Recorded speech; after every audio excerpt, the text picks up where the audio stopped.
quando me formei em Direito na Universidade Federal do Rio Grande do Sul, que é a PARC, com a USP em São Paulo, eu nunca tinha ouvido falar em Direito Esportivo. Tudo bem, faz quase 30 anos, mas não se falava sobre isso. Não se discutia questões importantes relacionadas ao universo esportivo que conversavam com o direito.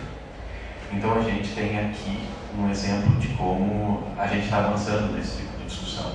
E o mais bacana é que a gente olha para trás e vê que a gente está andando, mas quando a gente olha para frente, a gente vê o quanto a gente ainda precisa caminhar.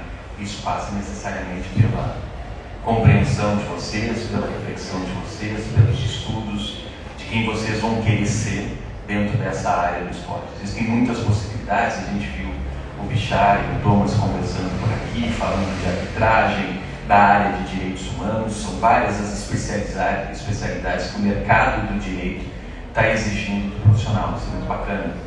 Vocês podem ter, a partir de um seminário como esse, muito bem organizado pelo SBDD, da presidente Flávia, e pelo Vinícius, meu companheiro e amigo, que inclusive me disse: olha, André, tem um painel que é a tua cara. Eu falo muito mais por ser meu amigo do que por entender a minha competência, mas que é algo que eu gosto muito, sem dúvida nenhuma, porque faz parte da minha formação. A gente vai discutir aqui direito, a gente vai discutir aqui imprensa, vai discutir jornalismo. Eu também sou jornalista, formado também nos anos 90, de novo ninguém faz conta nessa hora. Trabalhei 25 anos em empresa de comunicação e estou já há algum tempo também dentro da área do direito, conversando com o esporte. Então vai ser muito bacana esse painel, só para eu me apresentar, eu acabo falando muito, esse é o mal da minha formação jornalística, a gente fala e fala demais, mas eu já aprendi que a gente aprende muito mais ouvindo do que falando. Então deixa eu ouvir meus colegas de mesa por aqui. Mas muito obrigado pela companhia. Eu quero agradecer a todos vocês que estão participando desse encontro, que é mais um encontro muito bacana nessa área do direito esportivo. Aproveitando, agradecer ao SBDD e Atlético 11 de Agosto por nos receber e por promover esse bonito debate, esse congresso com muitos temas pertinentes que serão debatidos ao longo dos próximos dias. Então, Felipe, se você pudesse apresentar. Olá a todos, olá a todas, muito bom dia. É um prazer estar aqui nessa manhã com vocês. Fiquei muito honrado pelo convite de estar aqui debatendo esse tema de tamanho e valor e que mexe, como a gente vai passar aqui sem dúvidas no debate, com emoções, com o ser humano no seu estrito senso. Meu nome é Felipe Ferreira e minha formação é um pouquinho diferente, é heterodoxa aqui para a mesa. Eu sou administrador de formação, mestre em administração com ênfase em finanças e doutorando também na temática em finanças. Eu tenho um olhar bastante voltado ao investimento. Trabalho, atualmente sou diretor de negócios de uma empresa chamada Com Dinheiro, de dados financeiros, dos quais a gente vai debater aqui um pouco também. E a ideia aqui é justamente a gente traçar um pouco a ponta do esporte como negócio e como a mídia, a interlocução desse esporte como negócio transita em mídia os potenciais que tudo isso traz tanto para o mercado de ações quanto para o negócio esportivo. Espero poder contribuir com esse debate, espero que a gente possa em conjunto aprender bastante aqui nessa manhã e mais uma vez agradeço ao SBDD pelo convite, por estar aqui e poder participar desse debate tão enriquecedor. Rui, passo a palavra. Bom dia a todos. Para mim é uma alegria muito grande estar aqui nessa faculdade de Direito da USP.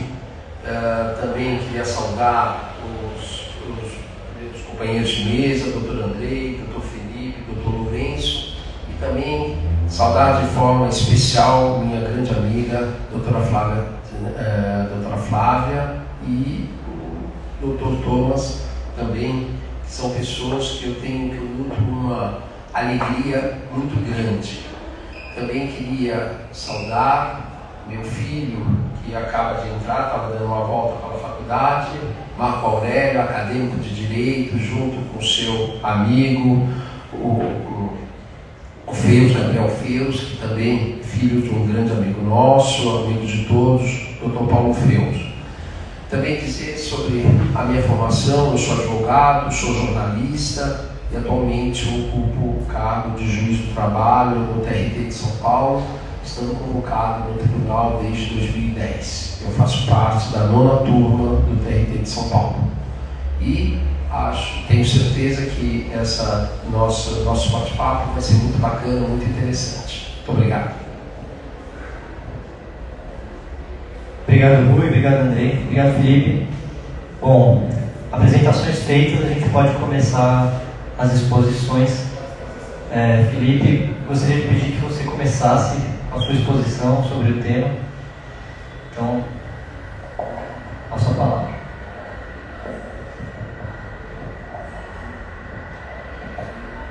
Muito bem, desde a concepção do painel, aguardo ansiosamente pelo momento que alguém puxaria a explanação que não fosse eu, para eu aprender com os nobres colegas sobre a condução do tema. Mas eu acho oportuno começar. Eu dei um pseudo-título a essa breve conversa de o mercado, de futebol e mercado acionando com vocês. Ora, Felipe, mas como a gente vai trazer esse tema para a imprensa? Como a gente vai chegar nisso ao longo dos próximos minutos. Mas eu queria começar, eu vou usar bastante o plano de fundo do futebol, vocês vão entender por quê ao longo da conversa. Mas eu queria começar dizendo que acabo de me apresentar, mas deixei de falar, fazer um sumário importante da minha persona, digamos assim. Eu gosto bastante de finanças, eu gosto bastante de futebol. Como brasileiro que sou, é um dos meus esportes que eu acompanho mais de perto. E eu queria começar com uma provocação que poderia ser aplicada a este esporte, mas a muitos outros, mas que fundamenta muito do que a gente vai passar e debater aqui no fórum de hoje. Eu queria que vocês refletissem sobre o que é o futebol. É natural pensar que o futebol é um esporte.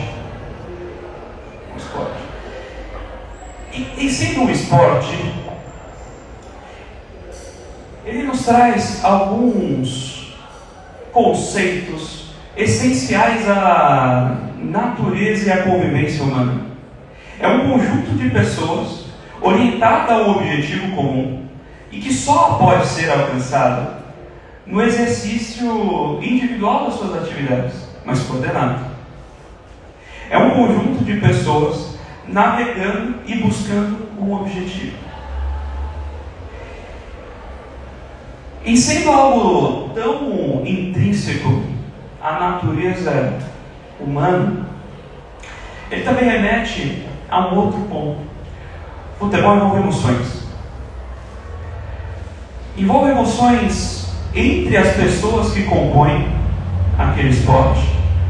Envolve emoções na disputa, envolve emoções nessa composição, nessa busca pelo objetivo comum, mas não só entre as pessoas que estão propriamente jogando, disputando a partida. Envolve emoções externas, envolve o envolvimento de cada um dos torcedores com o seu clube, envolve a torcida por um resultado, envolve, de fato, mais uma vez, relações.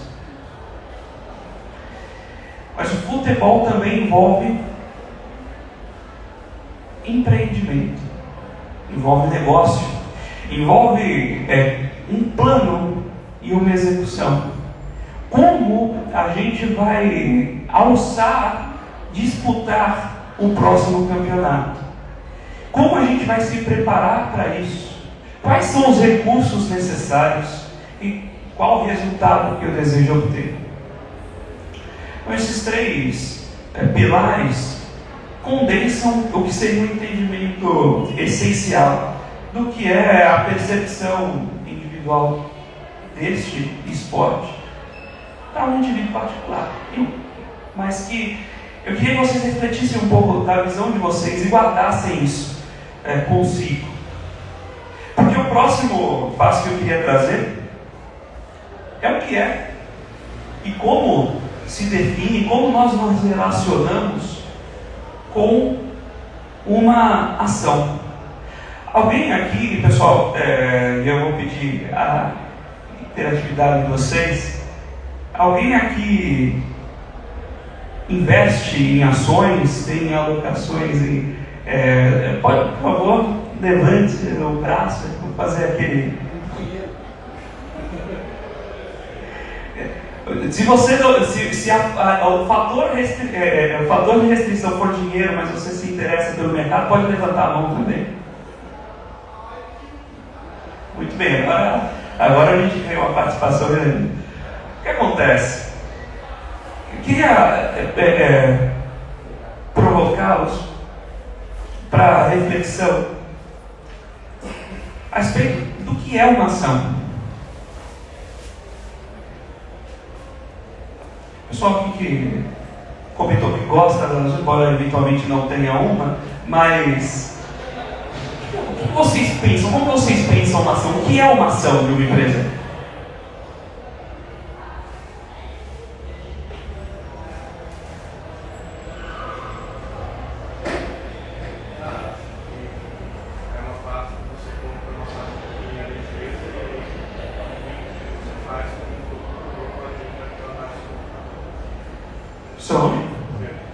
Pedro, você trouxe, se você tivesse visto o material que eu preparei para a conversa de hoje, você não teria sido tão preciso nas suas observações.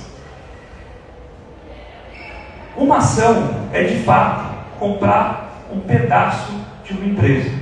Eu queria dividir a reflexão com vocês em duas grandes frentes. O que é uma ação para a empresa e o que é uma ação para o investidor?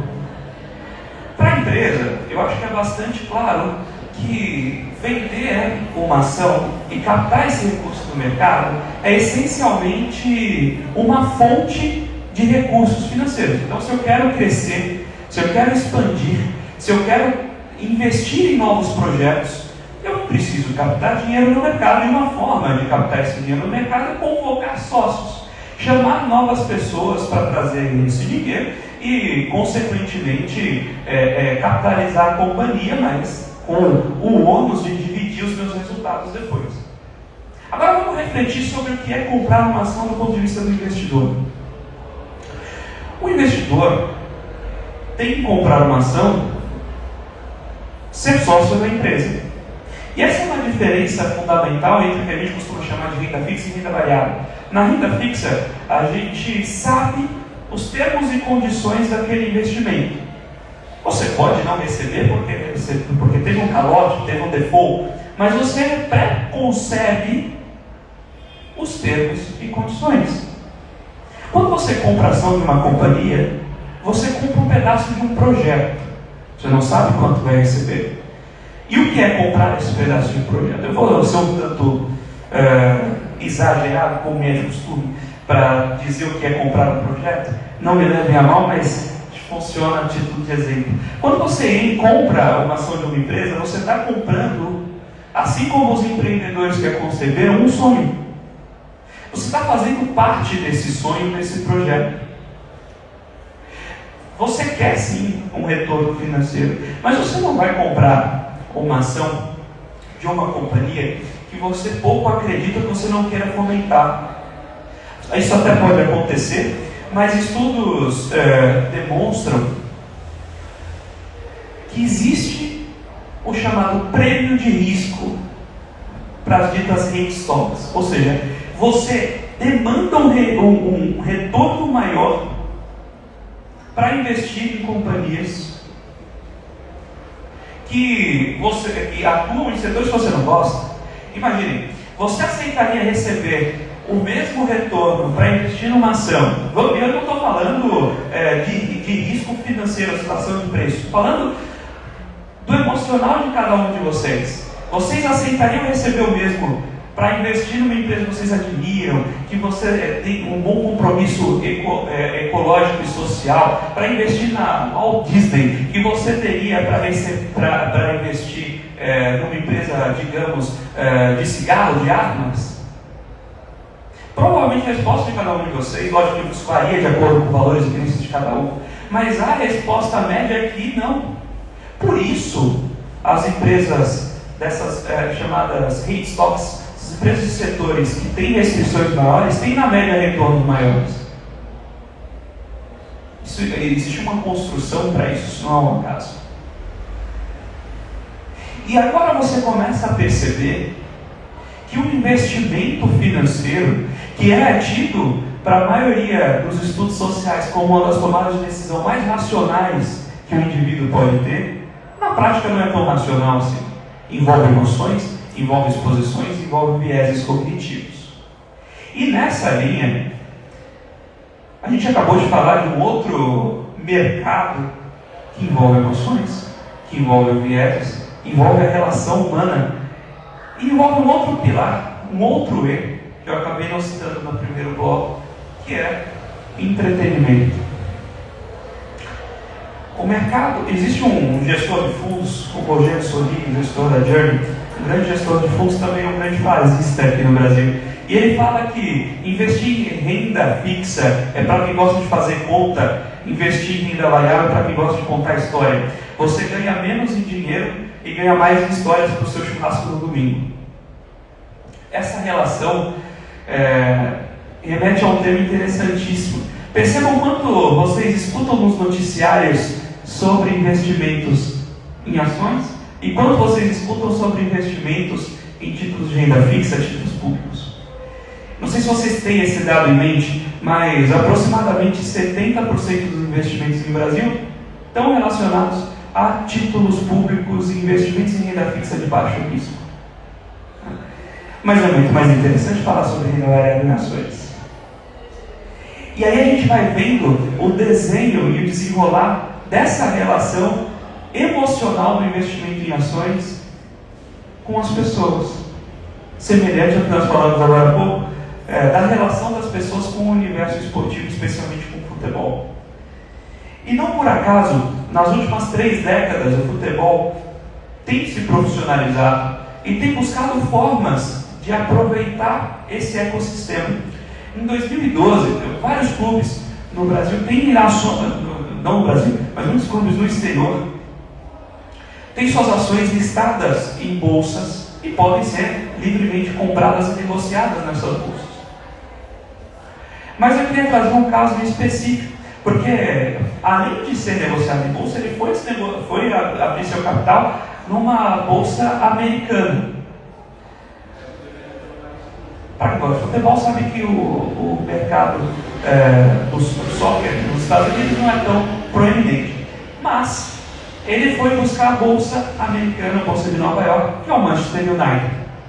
O Manchester United abriu seu capital, fez seu IPO em 2012. R$100 investidos no Manchester United em 2012, teriam, eu vou mudar minha forma de colocar, $100 investidos no Manchester United, porque real às vezes desvaloriza, né? A gente fica com uma pulga atrás da orelha, mas $100 investidos no Manchester United em 2012 lhe renderiam R$148 hoje, então uma valorização de 48% em 10 anos, em dólar. É fantástico? Não, não é fantástico. Existe uma situação tremenda, o Manchester passou por altos e baixos, mas é decente, é comparável a pares, é discutível com pares. Mas tem um ponto fundamental. Imagina um valor emocional para o torcedor do Manchester United e ter na sua carteira as ações do próprio clube de futebol. Quanto mais ele não vai torcer por aquele gol, quanto mais ele não vai vibrar com a vitória do seu time, sendo também acionista do clube, não sócio torcedor, em que ele pode lá aproveitar a área do clube, mas ser acionista, ser dono, fazer parte do projeto. Aí a gente vai entrar no tópico que é o que nós buscamos justamente numa relação com investimentos. Nós, essencialmente, a teoria moderna de finanças, que não é tão moderna mais assim, é da década de 70, fala em equilíbrio entre risco e retorno. E é risco, é medido como a variância do retorno, mas o ponto é o retorno, que muita gente pensa estritamente no retorno financeiro, mas ele é concebido como utilidade. Ou seja, quanto de bem-estar aquele investimento me proporciona. Então, quando você compra um investimento, ele pode ser interessantíssimo, mas se você não dorme à noite porque fez aquela alocação, talvez o bem-estar não esteja tão equilibrado assim. E quando você compra uma ação no qual você está feliz e orgulhoso de ser sócio, isso entra na conta. E aí, talvez o ser humano, na sua heurística, seja mais eficiente em calcular essa otimização do que qualquer software que a gente pudesse trazer aqui para a exposição. E aí o fato é que ter um mercado fomentado de clubes, eventualmente clubes de empresa, SAFs, mas ter um mercado como o futebol vinculado ao mercado de ações traz uma série de vantagens para o próprio mercado. E aí eu queria retornar à primeira parte da conversa sobre o que é futebol e convidar vocês a pensarem sobre o que mais poderia ser futebol. A gente falou essencialmente de um esporte que passa por emoções humanas, que passa por entretenimento e um empreendimento. Mas o que mais a gente pode tirar do futebol? Quem gosta do tema está acostumado a refletir sobre explorar mais um dia do jogo, né?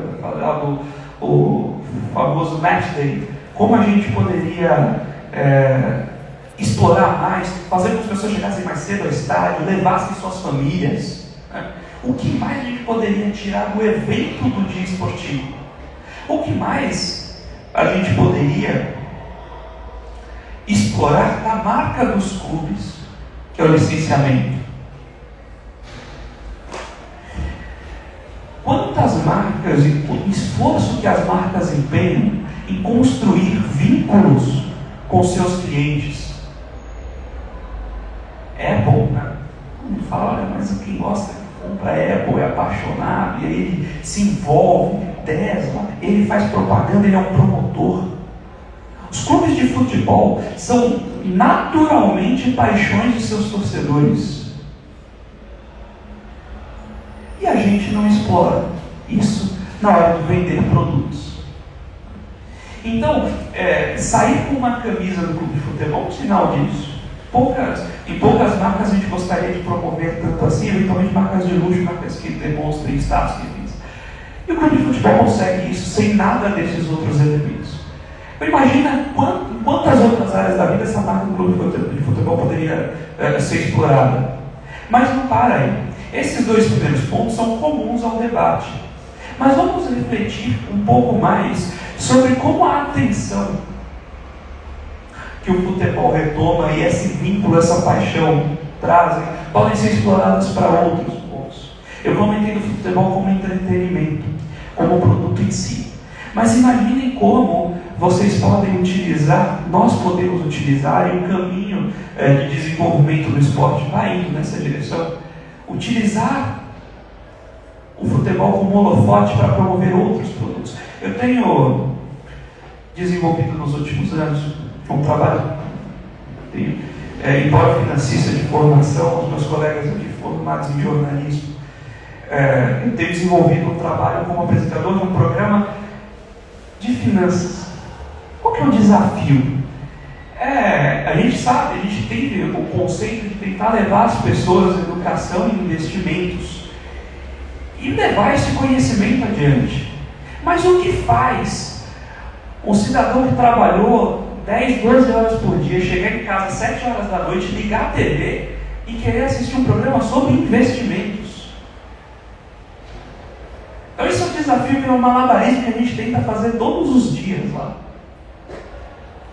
O futebol já quebrou essa barreira. As pessoas já querem saber sobre o time delas. As pessoas já querem saber sobre o seu clube. Então vamos levar isso para explorar outros conceitos.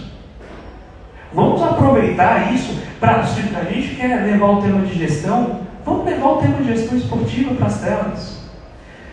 Se a gente quer explorar os temas de negócios, vamos usar os clubes como negócios para exemplificar tudo isso. E a mesma coisa acontece com o mercado de ações. Eu comentei bastante sobre a possibilidade dos clubes capitalizarem a partir do mercado de ações. Mas imagine o potencial que tem para o mercado de ações levar os clubes para dentro. Vocês devem acompanhar noticiários sobre como os bancos de investimento têm chamado iniciativas dos clubes para SAFs e investimentos em fundos. Isso tem um porquê. Atualmente a gente tem cerca de 4 milhões de investidores em bolsa no Brasil. E só um clube como o Flamengo estima-se ter 40 milhões de torcedores. Imagina o impacto que tem para o cotidiano, para as pessoas voltarem e olharem mais para o mercado de ações, teria de ter esses clubes listados na nossa bolsa e servindo como chamariz para o holofote, levando luzes para esses outros mercados. Então o futebol não tem só a sua função social, mas a sua relação e como ele tem força para levar e criar sinergias e externalidades positivas para outros mercados, tanto de mídia quanto mercado de ações. Muito obrigado.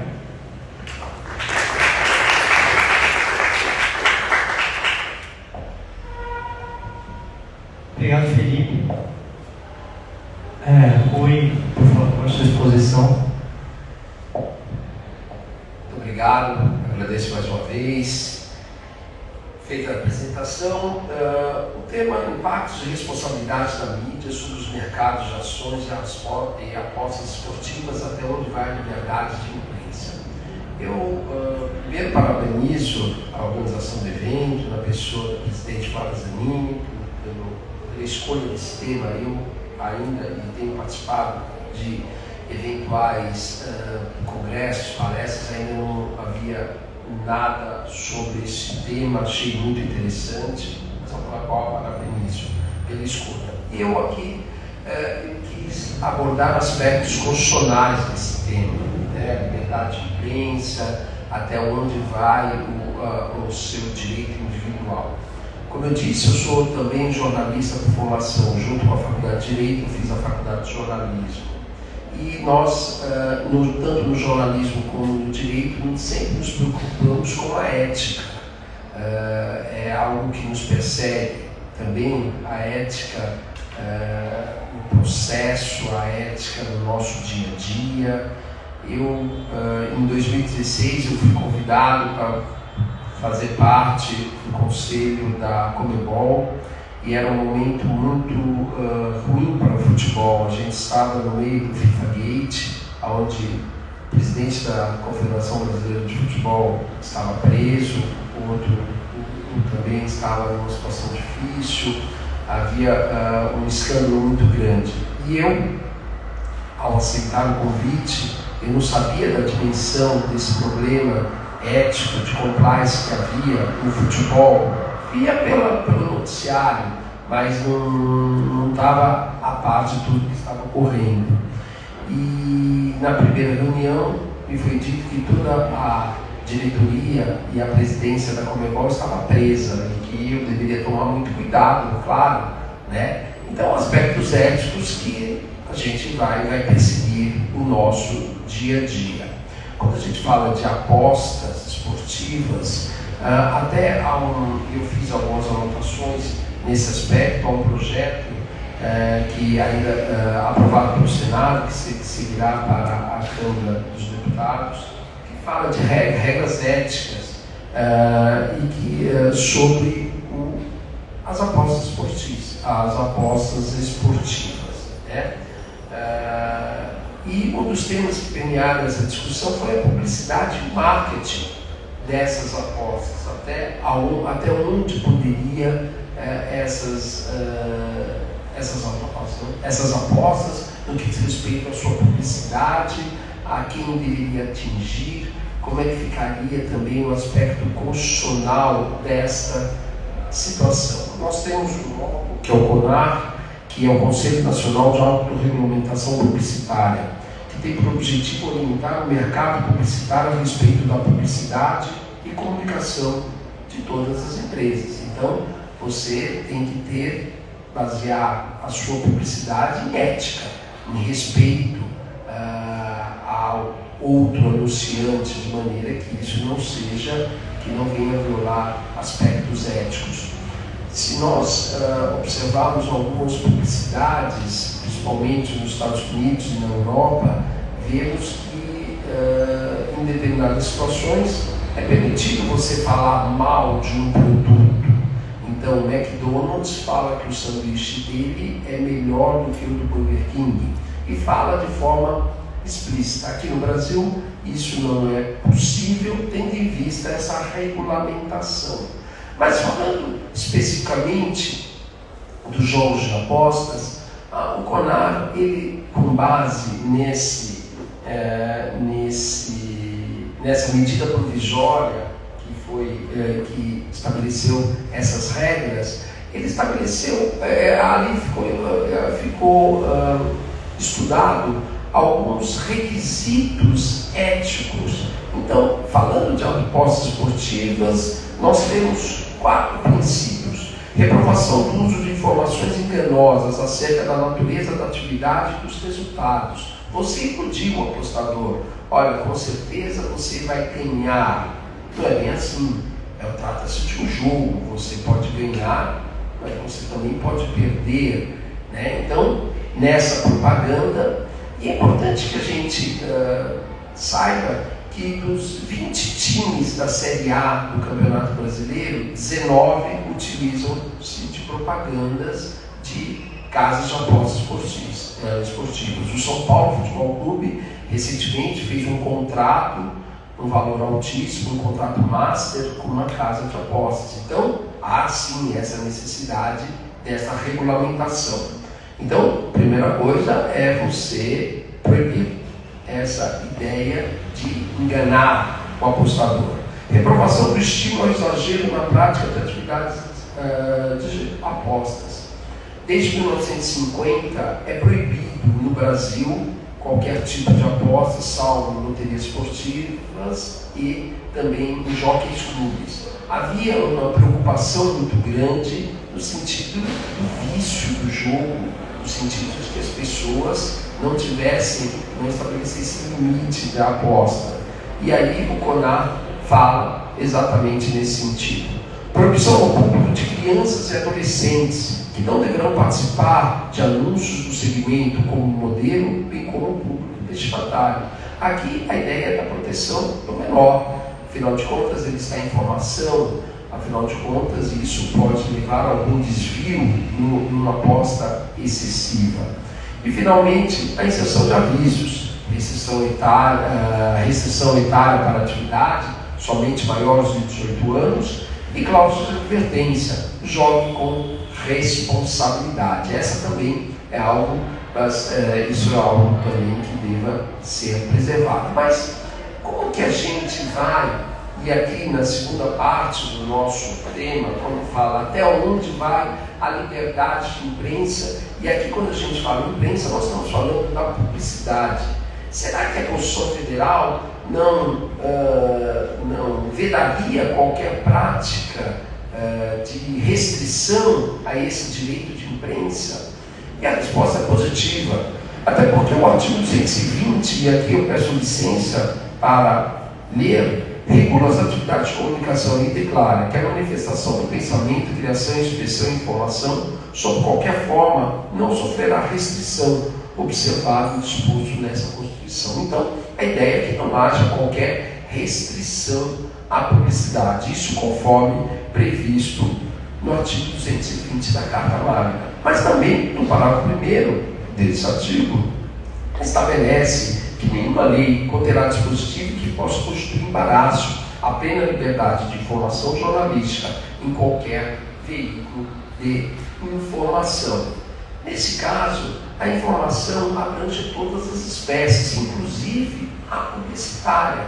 Então vejam, a Constituição Federal não admite qualquer restrição, apesar do CONAR ter feito essas restrições. Então estaríamos diante de uma contradição, na medida em que a nossa lei maior permite a ampla publicidade, mas esse conselho acaba restringindo. Mas a saída vem logo a seguir, quando a própria Constituição estabelece limites para a publicidade, desde que aquela, até porque a Constituição fala que é permitido a publicidade de bebidas, de cigarros, enfim, de coisas que possam eventualmente causar um malefício.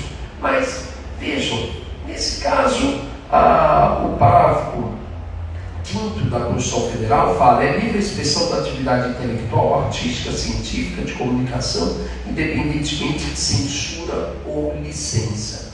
A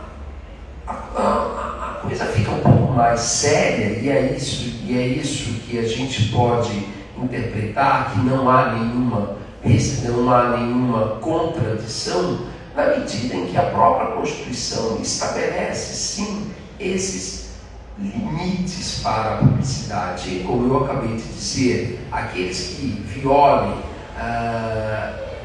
situações que causem prejuízo à pessoa, ao cidadão, mas também aqueles que causem prejuízo à formação. Daí porque o CONAR ele estabeleceu essa regulamentação no que diz respeito à faixa etária e no que diz respeito também ao uso excessivo das apostas.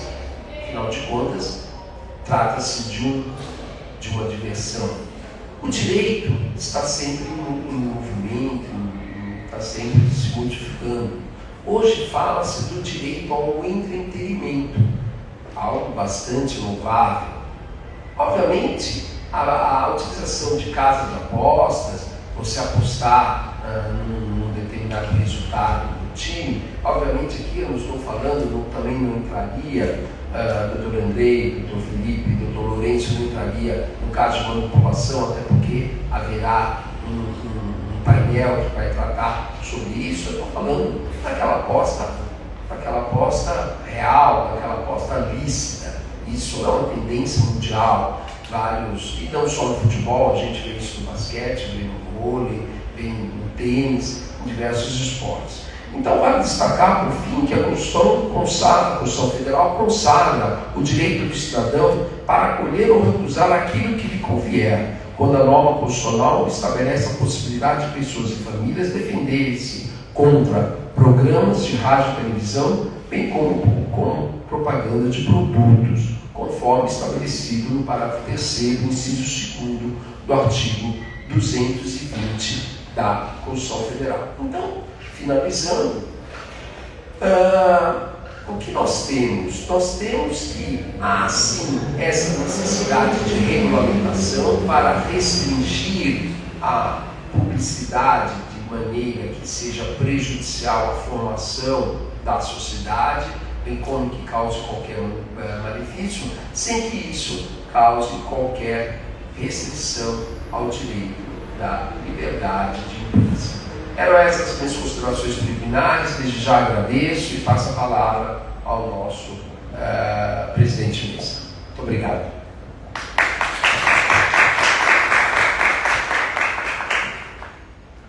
Muito obrigado, Rui, pelas suas palavras. Andrei, vamos seguir com você.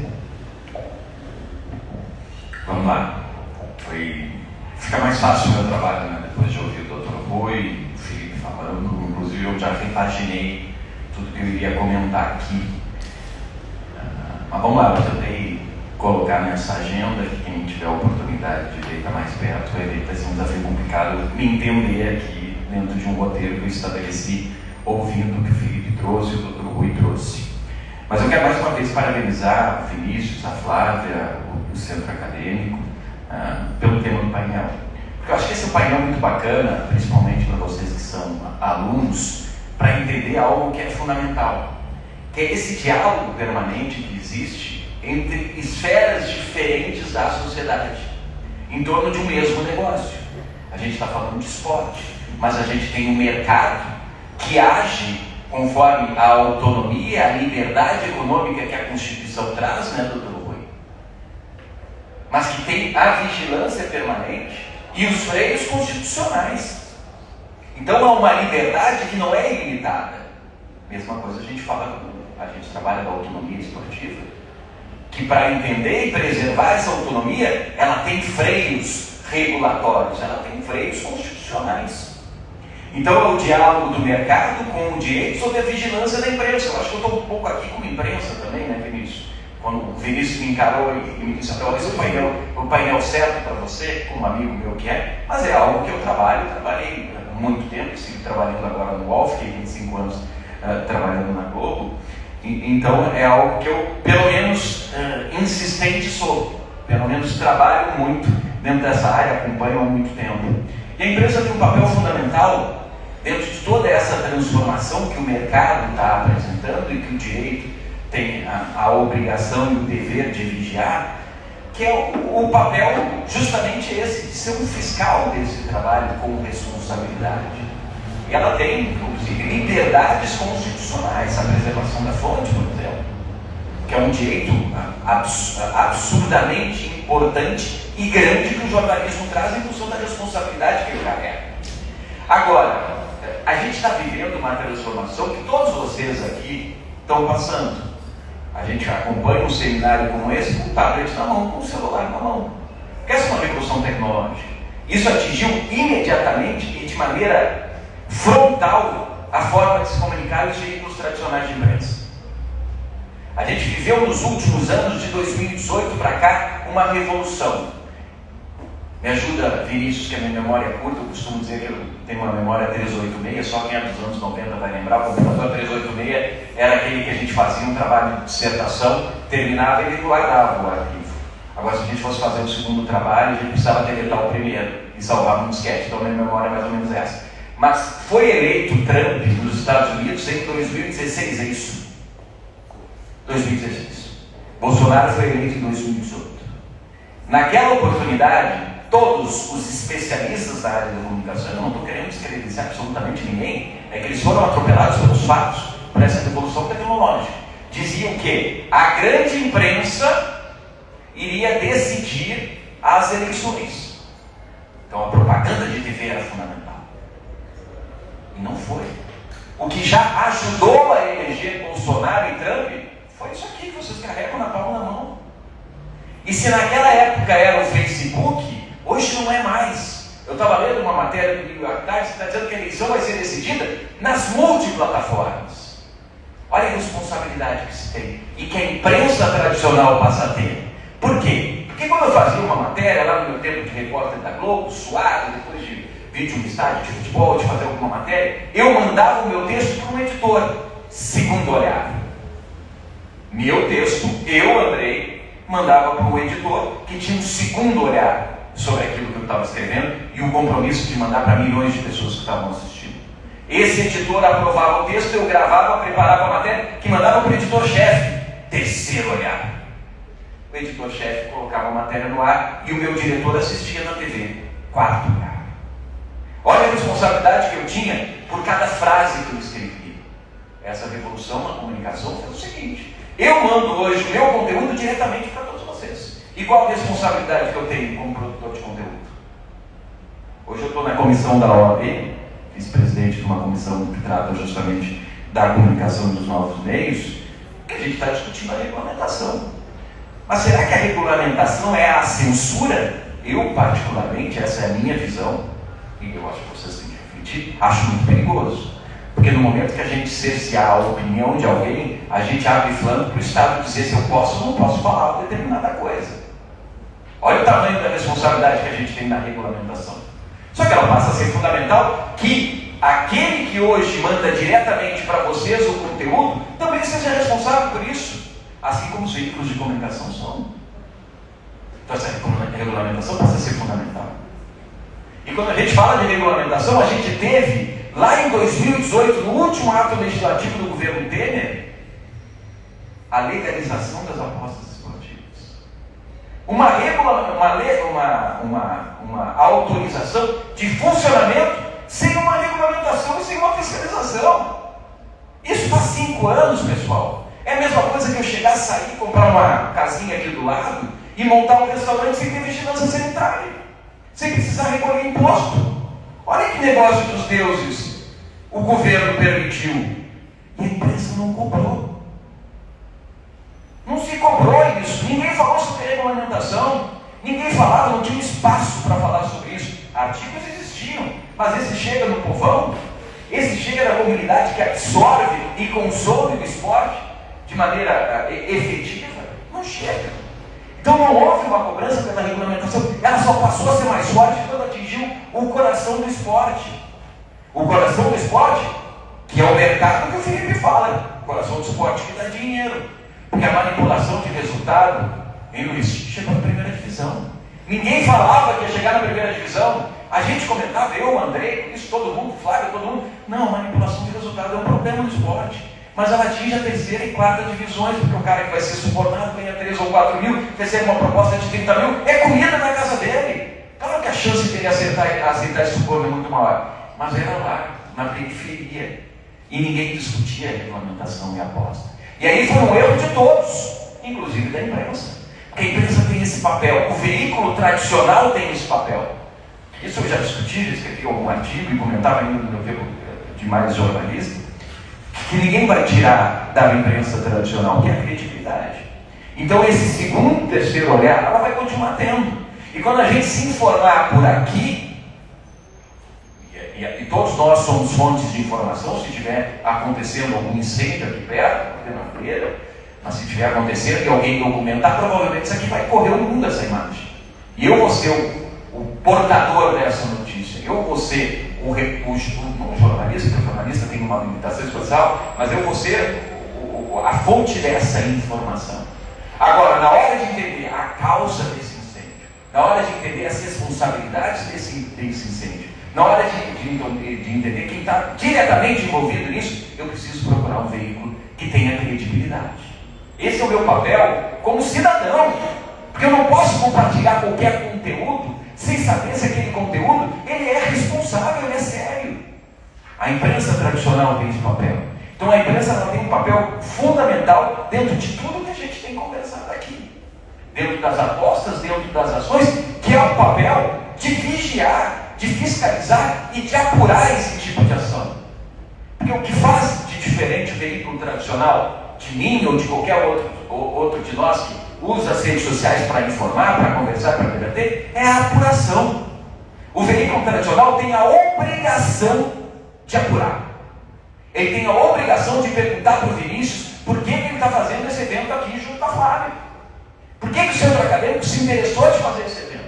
Qual é a responsabilidade e o compromisso desse evento? E qual é o benefício que esse evento está trazendo para o mundo acadêmico? Ele não é em parte interessado nisso, mas ele tem um compromisso da função e da natureza, do veículo e da natureza, desse braço importante da sociedade. Então, quando a gente avança na questão das apostas, esse diálogo passa a ser muito importante do mercado, do direito com a imprensa. A gente chega nessa questão de manipulações de resultados, nas questões das apostas, e a imprensa tem um papel fundamental, que é para cobrar as ações necessárias, que já se sabe quais são. Quais são as ações necessárias? Educação. Esse é o primeiro ponto. A gente precisa educar os atletas desde a base, é um compromisso que os clubes têm. Os clubes têm um compromisso legal de educar os atletas desde a base sobre o risco de se envolver com sites de aposta de maneira direta e indireta. O regulamento da FIFA traz isso. É proibido e vedado a qualquer membro dessa cadeia associativa qualquer relação direta ou indireta com o site de aposta. Mas os clubes têm colocado, inclusive alguma orientação do clube que a gente trabalha, coloca o compromisso moral também, coloca no código de ética, coloca no contrato especial de trabalho esportivo, reforça esse compromisso. Educação, cria palestra, mostra que a parte dele está sendo feita.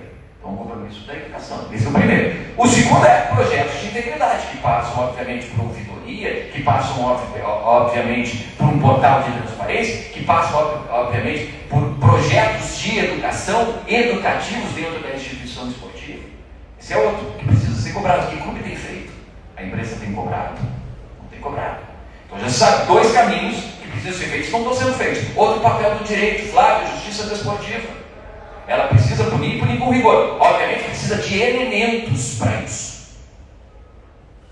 Papel de investigação, acordo que foi feito agora no Ministério Público com a Justiça Desportiva, vai ser um avanço significativo, porque vai dar muito mais elementos para o julgador. Então o direito tem esse papel, e vocês, como operadores do direito, sabem que, diferentemente de todas as outras ciências, o direito tem uma especialidade que faz dele diferente de todos, que é a força coercitiva. Porque eu dizer para vocês que 2 mais 2 é 5, vocês podem me achar um ignorante. Todos podem levantar daqui e sair, mas eu vou continuar falando. Ignorante que sou. Agora, se eu agir em contrariedade à lei, o doutor Rui vai levantar e vai dizer: não, olha o que traz aqui a lei. E você vai responder por isso. Então, o direito tem um papel fundamental também para se controlar a manipulação de resultados que atinge o coração do esporte, que é a incerteza do resultado, que é a integridade esportiva. E o 4º aspecto, obviamente, é a vigilância da imprensa. Então, a gente tem algo muito grave que está atingindo o coração do esporte, que trouxe um burburinho danado no início do ano, mas que está arrefecendo, que as pessoas não estão tomando as medidas necessárias até acontecer um novo grande escândalo e a imprensa voltar a falar. Então a imprensa tem sim, Vinícius, encerrando a minha parte, um papel fundamental diante de toda essa economia que está se apresentando para o esporte, que passa a ser fundamental para manter a economia do jogo, por mais saudosista que sejamos, por mais apaixonados pela cultura do futebol que sejamos. Não vamos fugir de uma realidade. A realidade é o mundo de ações está entrando no mercado do esporte. A realidade é o mercado de apostas esportivas. Ele é hoje decisivo para a sobrevivência do esporte, para a economia do esporte. Ele precisa de regulamentação. E essa regulamentação precisa ser cobrada por todos nós, inclusive pela imprensa. Porque aí a gente vai ter um mercado regulamentado que preserve algo que é inegociável dentro da economia do jogo, que é a integridade esportiva. Obrigado a todos pela companhia, pela atenção, por tanto tempo.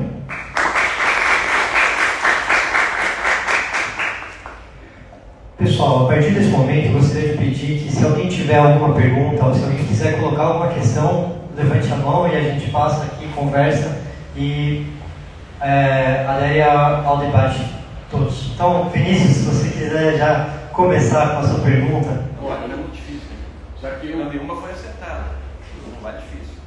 Já que eu tive o prazer de poder convidá-los a esse painel, vou tomar a liberdade de fazer a primeira pergunta também. A gente sabe que, aqui falando da imprensa esportiva, infelizmente nem sempre tudo que é publicado tem fonte, nem sempre tudo que é publicado tem embasamento na realidade, muito menos uma dupla ou tripla checagem, algo que se esperaria da imprensa. E aqui a gente fala, inclusive, em grandes veículos. Quando a gente fala no mercado esportivo, há algumas notícias com um grande potencial de manipulação do mercado. Um dos casos que é exemplar para mim foi a contratação do Cristiano Ronaldo pela Juventus, que essa notícia teve um impacto de mais de 100% no valor das ações, em um dia. A gente observa que o mercado esportivo frequentemente traz notícias de contratações, muitas delas seriam realmente bombásticas. Há poucos meses saiu uma notícia de que o Corinthians poderia trazer o Messi. Imaginemos que esses clubes fossem empresas de capital aberto. Qual seria o potencial de manipulação do mercado de notícias desse tipo? E não só de contratações, mas, por exemplo, um diretor fez algo que não deveria, pode cair. São notícias que corriqueiramente são publicadas e nem sempre com a dupla ou tripla checagem. Então, minha pergunta vai nesse sentido. Como vocês entendem a responsabilidade e a responsabilização da imprensa por notícias desse tipo, sendo que, diferentemente da aposta, essa não é uma questão que se vê como possivelmente regulamentável? Bom, também queria agradecer o convite ao Dr. Vinícius, que eu acabei omitindo, mas ontem, coincidentemente, saiu a decisão do Supremo Tribunal Federal, no caso do Diário de Pernambuco, contra uma determinada pessoa, onde a fonte não pesquisou e não se certificou da veracidade das informações. O voto condutor foi do ministro Alexandre de Moraes, e falando dessa responsabilidade. Então, aí a gente passa pela responsabilidade, ou seja, o meio de imprensa, o canal de imprensa vai ter a responsabilidade, inclusive, para checar se aquela informação é verdadeira ou não. O Messi para o Corinthians, da onde veio isso? Se é fake news, se é verdade ou não? Mas isso pode causar aí uma repercussão muito grande, tanto do aspecto econômico, quanto do aspecto do desgaste dos dirigentes do clube, até uma eventual valorização ou desvalorização do jogador. Então, a imprensa tem sim responsabilidade, e coincidentemente ontem houve essa decisão conduzida pelo ministro Alexandre de Moraes, que aí deu caráter de repercussão geral, dizendo que sim, haverá a responsabilidade do órgão do meio de imprensa por informações falsas, que eles têm que checar as informações.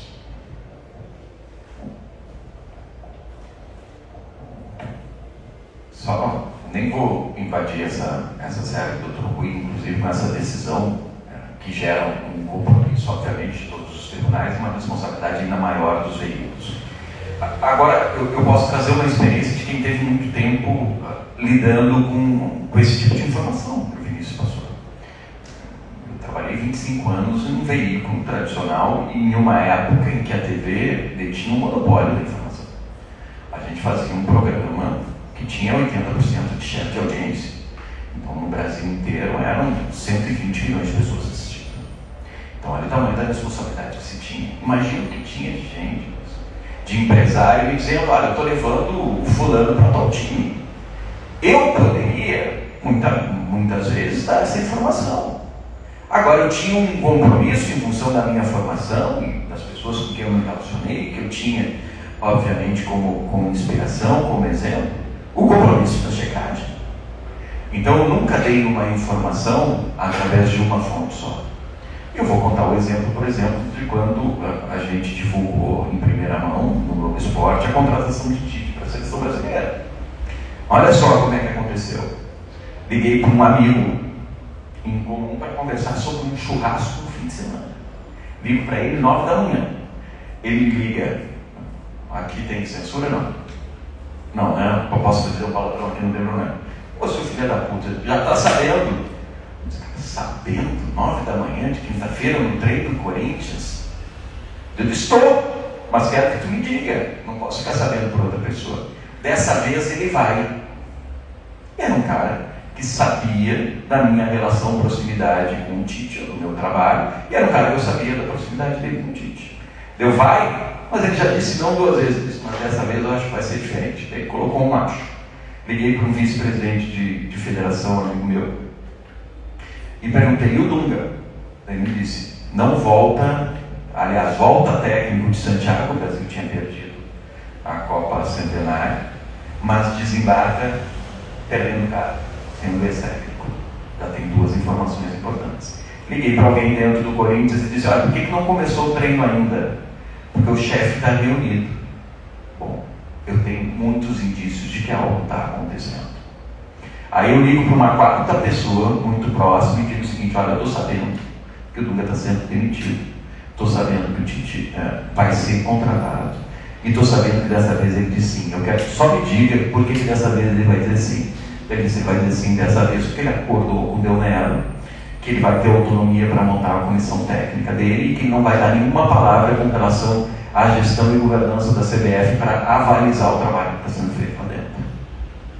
Então eu tinha todas as informações. 10h50 por aí eu ligo para o editor-chefe do Globo Esporte e digo, Dunga vai ser demitido e Tite vai ser o novo técnico. O cara enlouquece. Imagina. Sim. Quem não gosta de futebol é uma grande bobagem. Mas para quem gosta isso é importante, acreditem. Tá? Então, o que se faz? Daí o meu diretor chega para mim e diz o seguinte, qual é a tua fonte? Eu meu amigo, todo o respeito que eu tenho por ti, pelo senhor Roberto Marinho, mas se ele vier perguntar para mim, eu não vou dizer. Agora eu trabalho 25 anos nessa empresa. Não trabalhava 25, é mentira, eu trabalhava 23. Alguma barrigada, que é um termo que se usa quando dá uma informação que não se confirma, eu já dei? Não dei. Eu tenho responsabilidade na informação que tenho. Então, tua obrigação é acreditar em mim. Se não quiser botar no ar, não bota.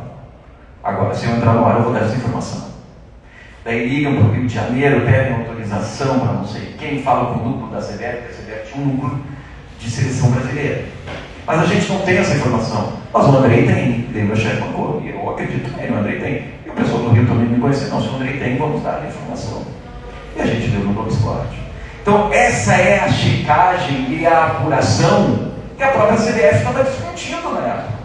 Mas que eu tinha, em função de ter conversado com 3, 4 pessoas, na verdade, para garantir que aquele negócio estava acontecendo. Podia dar errado, podia. O Tite podia chegar na frente do Del Nero na hora de assinar o contrato, não ir com a cara do outro e não assinar. Agora, eu tinha informações, preservei a fonte, isso acabou se confirmando. E em função disso, a gente deu durante toda a semana várias informações em primeira mão. Mas é um compromisso que o jornalista tem. Não adianta, Vinícius, o profissional se faz pelo que ele é. O profissional se faz pelo que ele escreve, como ele age. E o dever de todos nós, como cidadãos, é entender quem está passando essa informação. Qual é a credibilidade que ele tem para passar essa informação? Qual é a credibilidade que a Flávia tem para atuar no Tribunal Arbitral do Esporte na Suíça? Qual é o histórico dela? Qual é a capacitação jurídica dela? Qual é a capacitação jurídica do Dr. Rui para resolver e definir uma questão jurídica importante? Esse é o nosso compromisso. Essa é a nossa função, como cidadão, como responsáveis que somos. Por isso que o grande déficit do Brasil é da educação.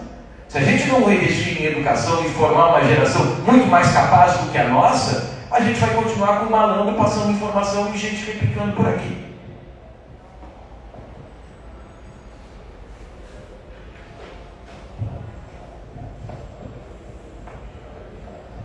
Excelentes comentários sobre essa. Eu preciso começar agradecendo pela pergunta. A pergunta, enquanto ela foi se construindo, me vieram vários pontos assim interessantíssimos. A primeira coisa é que é o alcance da responsabilidade. Quando a gente recebe a notícia que o Messi vai para o Corinthians hoje, a gente vai ter boas discussões, a gente vai ter um bom assunto, mas a gente não vai afetar a poupança pública.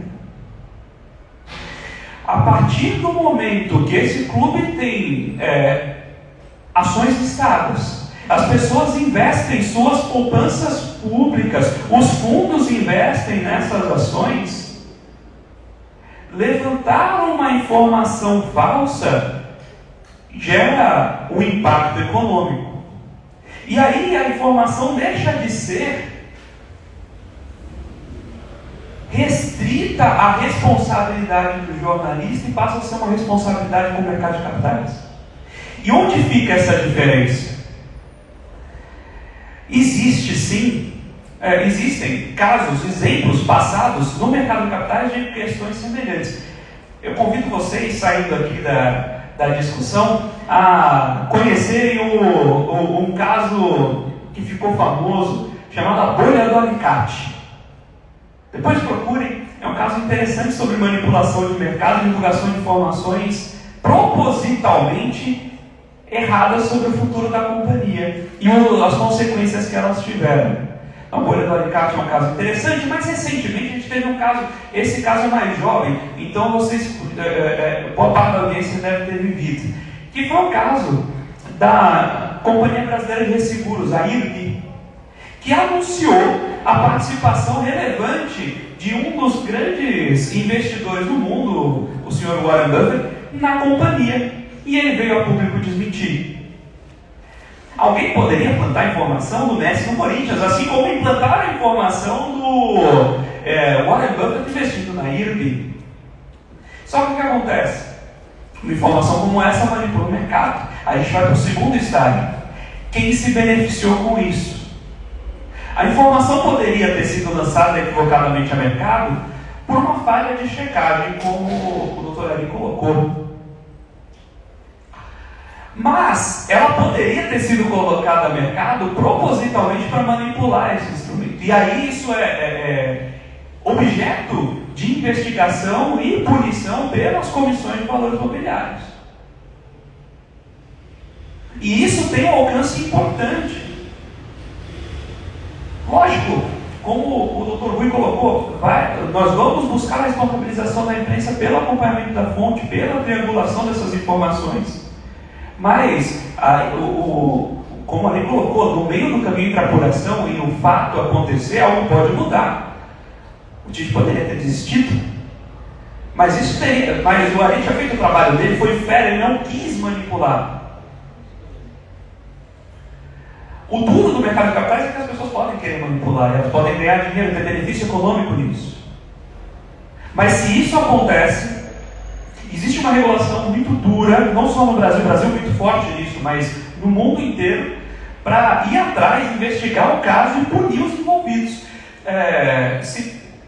Uma das coisas que mais dificilmente você vai fugir de uma punição severa é justamente um atentado contra o mercado de capitais. E aí pesa-se muito a questão da credibilidade. Se um veículo de imprensa lançou uma informação que supostamente mexeria com o mercado, e ela se mostrou falsa uma vez, duas vezes, na terceira vez, provavelmente esse meio perde a sua importância. Então a própria autorregulação, no sentido de como a descredibilização do meio tira sua relevância, vai tirar sua viabilidade econômica no futuro, é um segundo pilar de confirmação. Mas eu acho que a ida desse mercado para a junção do futebol com o mercado de capitais vai lançar luz e vai impedir que o fato, por exemplo, que o Ari trouxe sobre nós perdermos aquela discussão que nós tínhamos sobre manipulação e se perdendo ao longo do tempo. Eu acho que a luz do mercado de capitais pode ajudar a que nós não deixemos esse tipo de informação esfriar.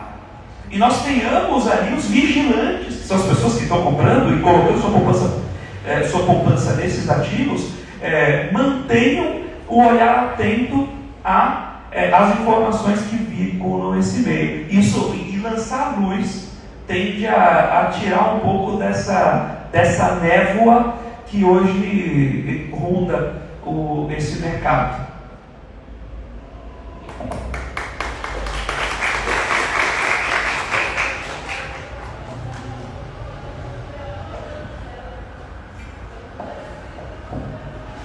Eu gostaria de pedir licença à presidente Flávia, ao Vinícius, aos membros aqui da mesa, ao Lourenço, ao Rei e ao Felipe, mas eu teria que sair, porque tenho sessão agora no tribunal. E, mais uma vez, parabenizar todos os presentes, a organização do evento, e muito obrigado a todos.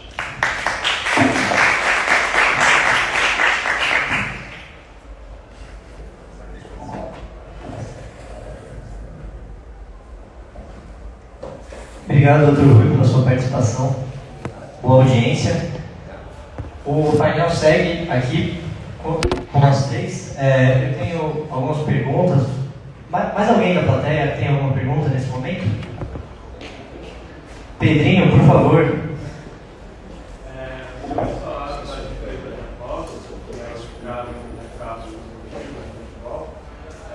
Queria saber se vocês veem alguma tendência de monopólio dessa empresa de uma empresa ou outra, ou se o mercado ainda está muito diversificado.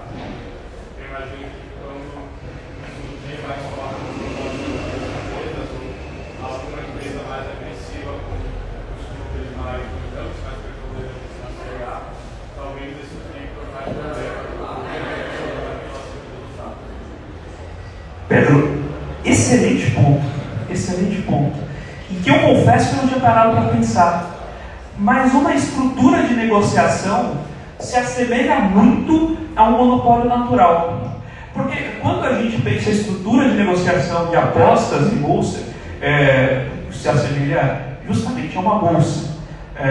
Existem plataformas concorrentes. Eu posso listar uma empresa aqui no Brasil ou nos Estados Unidos, Mas a gente viu ao longo dos anos a consolidação das bolsas locais. Aqui no Brasil a gente tinha uma série de bolsas que convergiram hoje ao que se chama B3.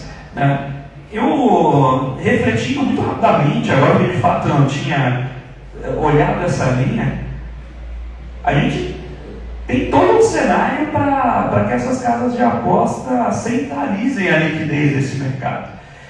E assim sendo, ela vai ter muito mais força, assim como as redes sociais centralizadas, elas passam a ter muito mais força nesse mercado. O que provavelmente acontece, e isso é benéfico, é que com a centralização de uma única plataforma, a vigilância é mais fácil e tende a ser mais dura. Né? Então, enquanto nós temos uma casa de aposta que foi criada a cada esquina, qual é a responsabilidade dela? Quem está por trás? Agora, se a gente tivesse uma grande bolsa de apostas regulamentada, com eventualmente, se a gente considerar que é um valor imobiliário, acompanhada pela CVM e assim por diante, o jogo muda bastante. E isso ela ganha força sim, mas pela própria força você cria uma autorregulação. Isso pode ser bastante positivo. Sem contar que o dispêndio global do setor com marketing, por exemplo, cai. Né? Você não precisa ter tanta gente disputando a sua atenção entre as casas de aposta. O que vai passar a ser um problema para os clubes de futebol se eles se acostumarem com a receita dessas casas.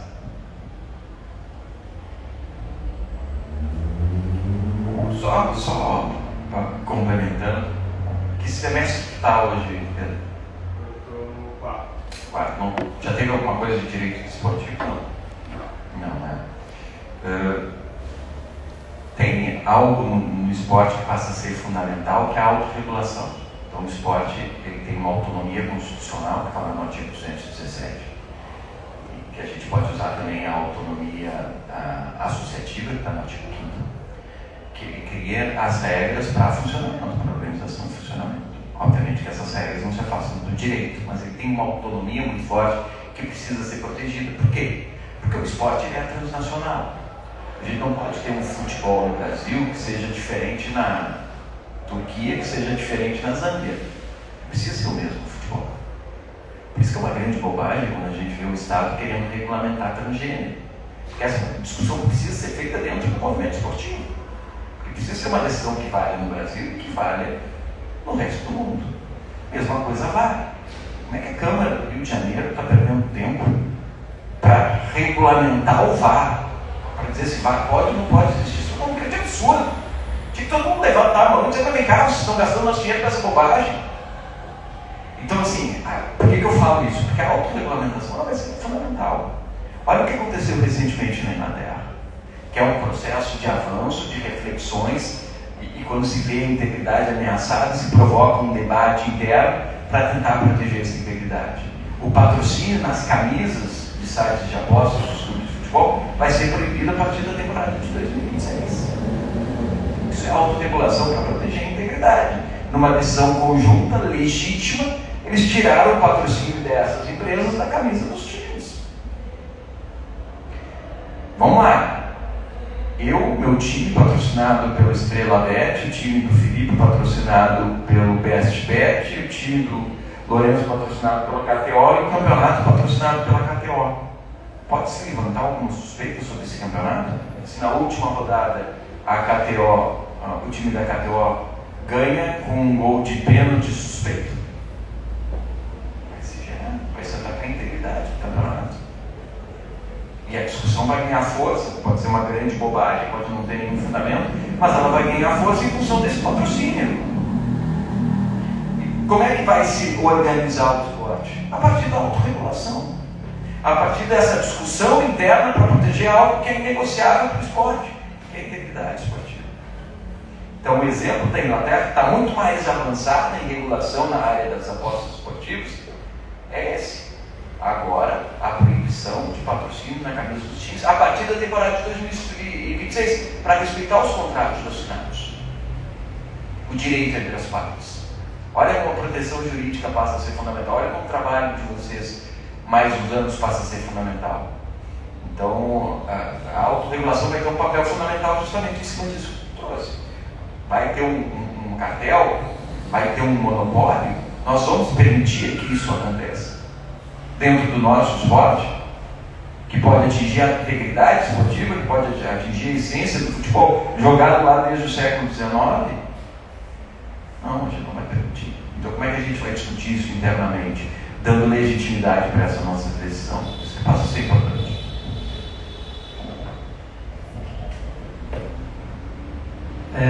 Obrigado, André e Felipe. Eu gostaria de pedir licença para exceder um pouquinho a minha função e fazer um breve comentário. A gente tem diversas casas de apostas, de repente, se você assistir o programa inteiro do Globo Esporte, mais de 5, 6 casas de apostas vão fazer uma propaganda, vão fazer uma publicidade ali nos intervalos comerciais.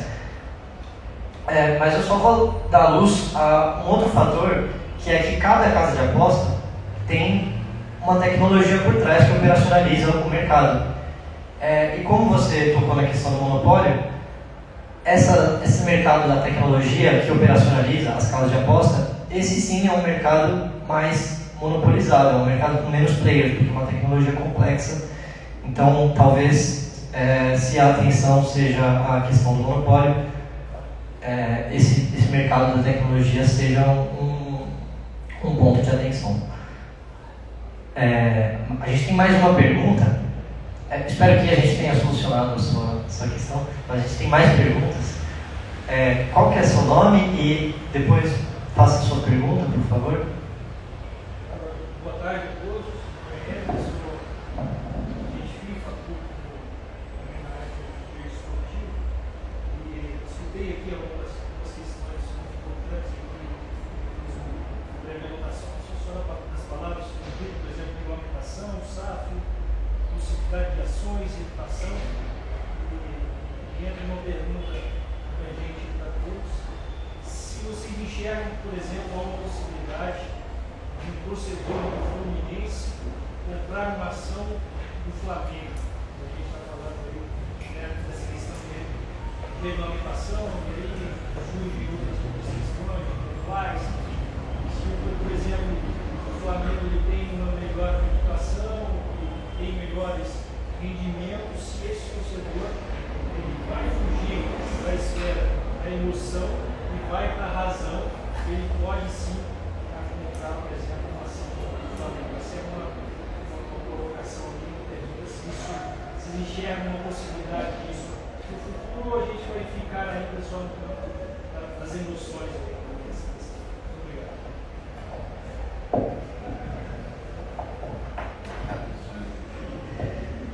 Conheço um corintiano que não tomava leite da Parmalat porque patrocinava o Palmeiras. Então, é possível que um torcedor do Fluminense compre uma ação do Flamengo? Sim, isso é possível.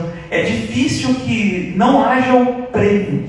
A alocação deve naturalmente acontecer entre torcedores justamente pelo bem-estar emocional de você estar vinculado àquele projeto. O que acontece nesses casos é que a taxa de retorno esperada, dado que você tem uma massa de torcedores ali que aceitariam receber menos para apoiar o seu clube, elas devem levar o preço da ação para tal patamar que não faça sentido econômico para outros players. Mas você também vai ter situações, o próprio caso do Fluminense e Flamengo, por exemplo, em que o projeto e a construção do projeto lá atrás do Flamengo se demonstrava tão mais promissor que essa diferença de prêmio se compense. Então o que a gente está vendo de informação do mercado, isso acontece no futebol, acontece em outros produtos também. Muitas vezes você tem preferência por uma marca, compra ações da marca vizinha por ser um negócio melhor. Tende a acontecer, a gente deve ver esse tipo de mistura, mas pode ficar tranquilo que ainda vai ter, a emoção humana nunca vai se desvincular 100%, e você sempre vai ter o sujeito que na hora de apertar o botão na conta da corretora, vai dar aquela tremidinha e vai falar, não, eu vou comprar ações da Petrobras aqui mesmo, mas vai jogar o Flamengo, eu não vou não.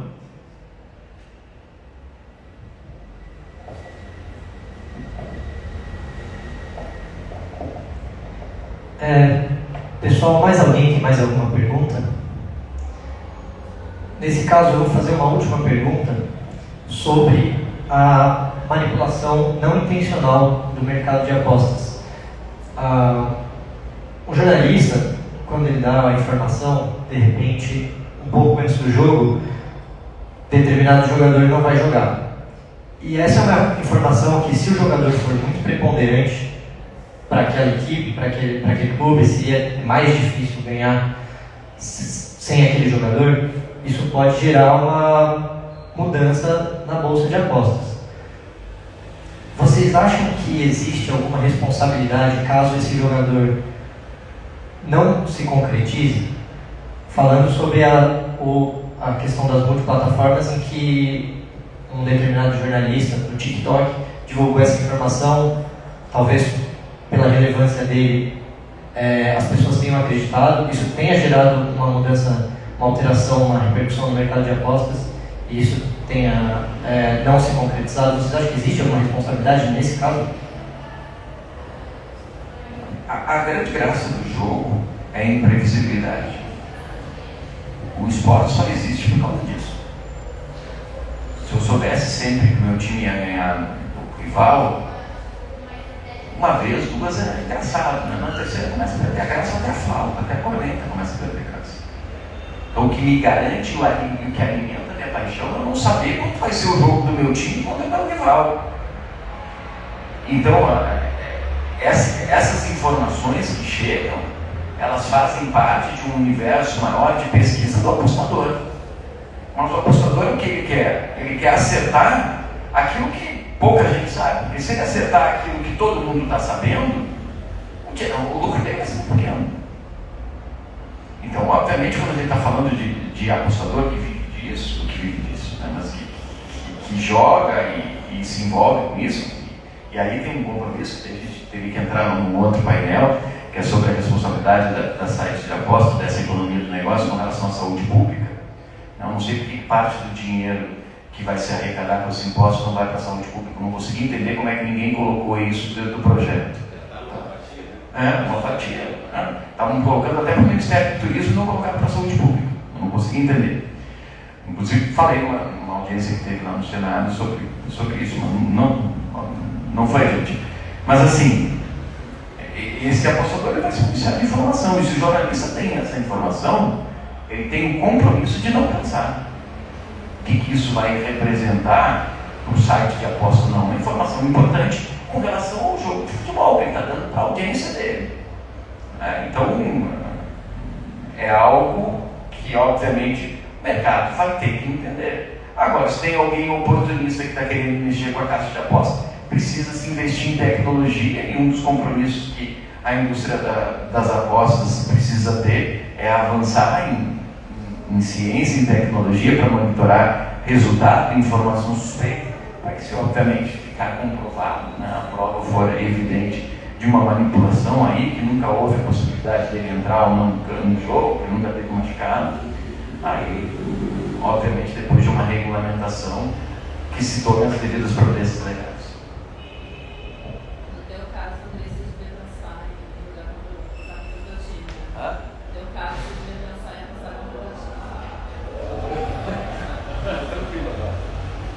Eu costumo olhar muito para a história, assim, do passado, eu respeito muito o passado.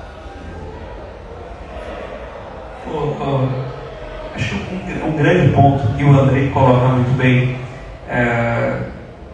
cai na credibilidade. Então, o jornalista que porventura não apurou corretamente a informação, divulgou a informação equivocada de maneira franca, de maneira honesta, vai sofrer as consequências do mercado, da falta de credibilidade para notícias futuras que ele quer vincular. Agora, quando o que a gente vê já no mercado acionário são travas de quais informações você pode publicar sem a confirmação da empresa. Então, uma empresa não pode lançar público a informação de que vai adquirir outra e depois falar que não é bem assim. Ela vai sofrer punições por isso. Então a gente deve caminhar conforme extremos aconteçam, a regulação deve caminhar atrás, corrigindo essas anomalias. Eu falei que não tinha mais pergunta, mas eu posso fazer mais uma rapidinha? Não me aguento? Falou da questão de lesão e tudo mais. Acho que o país mais maduro em termos de aposta e regulação, talvez seja os dois países mais maduros sejam os Estados Unidos e Inglaterra. Nos Estados Unidos, algumas ligas impõem a obrigatoriedade de que os clubes divulguem com antecedência quais são os atletas que vão participar das partidas. Como é que vocês veem isso, a possibilidade disso ser exigido no Brasil ou não? Vai ser. Isso vai ser. O Brasil ele tem a capacidade de não enxergar o óbvio, mas lá na frente ele vai ter que fazer o óbvio. A gente tem vários exemplos disso. A autorregulação vai ter um papel fundamental. E o importante é que o esporte se dê conta de que ele precisa agir. Porque no momento do silêncio do esporte para questões fundamentais, quem vai agir é o Estado, vai ser muito pior. Então, esse tipo de regulação que o Vinícius traz aqui, ela é fundamental. Olha só, parece uma grande bobagem. Os clubes precisam divulgar com 48 horas e depois atualizar com 24 qual jogador que está apto a jogar ou não. Aí tu já protege o mercado de apostas, tu já protege esse tipo de informação que pode ser maliciosa, que pode ser mal intencionada. Então, essa autorregulação não vai ter que acontecer. A gente anda devagar, a gente está andando, a gente pode acelerar esse processo.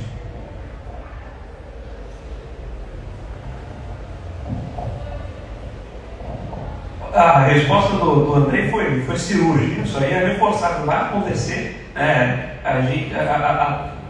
Essa levada de transparência é fundamental. E um ponto que o André trouxe também, que a graça do esporte é a imprevisibilidade. Então vai ter a resistência, porque o técnico vai querer falar que ele não pode anunciar quais jogadores não estão aptos, porque isso vai mexer a tática do jogo, certo? E aí está a importância central da autorregulação, porque aí os próprios clubes vão achar soluções para isso. Então agora, eu vou divulgar a lista de todo mundo que está apto, mas eu não vou divulgar a lista restrita dos 24 que vão, eu não vou divulgar a lista dos 11 que vão entrar em campo, e você vai amenizando o modelo, até chegar a uma solução semi-ótima, né?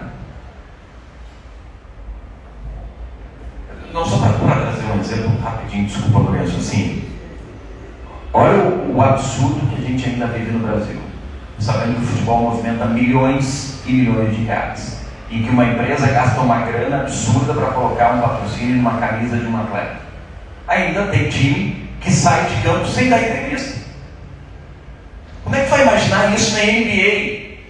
O cara perdeu, meu amigo, vai ter que dar entrevista, vai ter que botar a cara, porque está no contrato. O tempo que eu trabalhava na TV, eu dizia, não vem cá, como é que esse time está fechando a porta para a Globo? Olha quantos milhões a Globo coloca lá de dinheiro. Eles têm que ser obrigados a toda sexta-feira a perguntar para a Globo qual atleta que vocês vão entrevistar para a gente fazer uma matéria principal espetacular. E toda segunda e quinta-feira a gente quer um atleta para entrevista exclusiva. Nunca fizeram, porque nunca colocaram em contrato. Agora tem. Mas olha quanto tempo. Isso eu falo isso em 2016, 2015, 2014. E o time jogador do Botafogo que saiu de lá e não deu entrevista tem luta pro Botafogo. Mas precisa ter. E precisa ser maior, porque eles continuam não fazendo. Isso é inconcebível com a economia do negócio. Isso é autorregulação também. Precisa se investir nisso. Obrigado, Andrei. Obrigado, Felipe, pelas considerações. Obrigado novamente ao SBDD. Obrigado ao Atlético 11 de Agosto pela oportunidade, por ceder, por buscar para a gente o espaço aqui. Vou encerrar a nossa mesa, o nosso painel. Espero que todos tenham conseguido ter uma boa dimensão dos impactos e responsabilidades da mídia sobre o mercado de ações e apostas esportivas e até onde vai a liberdade da imprensa. Bom, me despeço então por aqui, pessoal.